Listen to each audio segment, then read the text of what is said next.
Hello, welcome back. Today we'll talk about irises. We've had this plant, like a previous owner had this plant, and so we just continue to maintain it. The thing is, when we came to this house 3 years ago, we didn't have as much as you see now. There was like very um, less irises, so they have just multiplied. So that's the best thing about this perennial.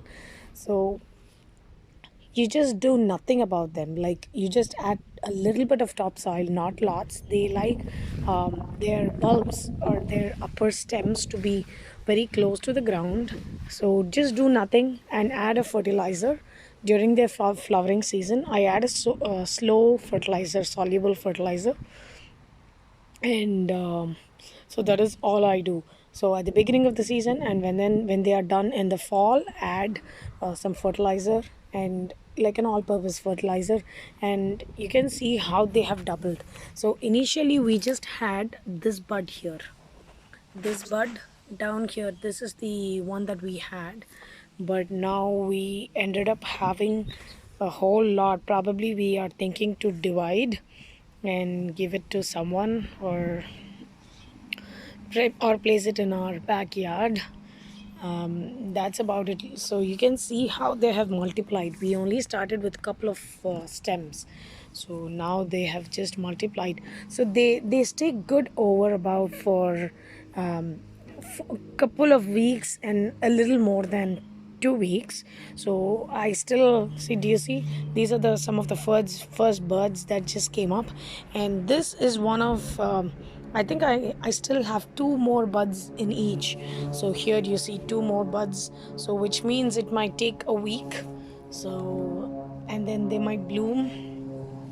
So this exactly bloomed on June 1st, sorry, June 1st, when the summer slowly started to begin, and it's very very hardy, and you can probably see up to like mid of June, or maybe 20th of June. That's only until that they last, and then you will see the green shrub. Even that also looks very beautiful.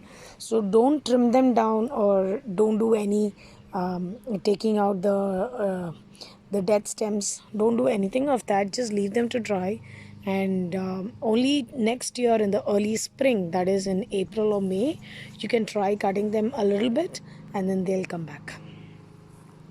So and then they'll multiply. Like this year they have just multiplied. You can see here they're almost to the edge of the bricks, and they barely have any space left to grow. So probably we just have to divide them.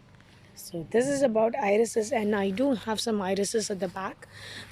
In case if you are dividing the irises, I just have one tip. In case if you are dividing the irises, leave them, just put a little bit inside the soil, but other than that they mostly will have to be on the top, and don't cover them with mulch. They don't do very well with mulch. So they, and the sunlight, do you see that plant there? They get a lot of the morning sunlight, and these get the evening sunlight, so which is just about like 4 5 hours of sun. They have still multiplied, and they are doing well. And that one gets pretty much, say it's 12 o'clock now, and towards until the end of the day they do get sun, so they do even well good, and even in the full sun. So okay, so this is the one in our backyard. The thing is, see, don't, we have not covered it with mulch. We have just left it like that.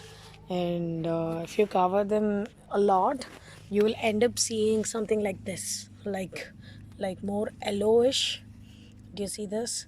This is because of the transfer shock, and the I mean the if you see the soil, it was up to here. So then we try to remove a little bit of the soil, so that they get um, access. The bulbs get access to the sun and whatnot. So yeah, so this is how, this is how you'll start seeing if you put too much soil.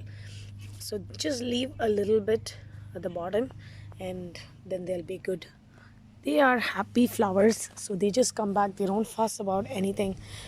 So all that you have to do is just, here, look, I have some mulch, and they didn't do very well. So here you see a lot of it. This is all from the transfer, from the dividing. But if you place them correctly, they'll be happy and they'll be good.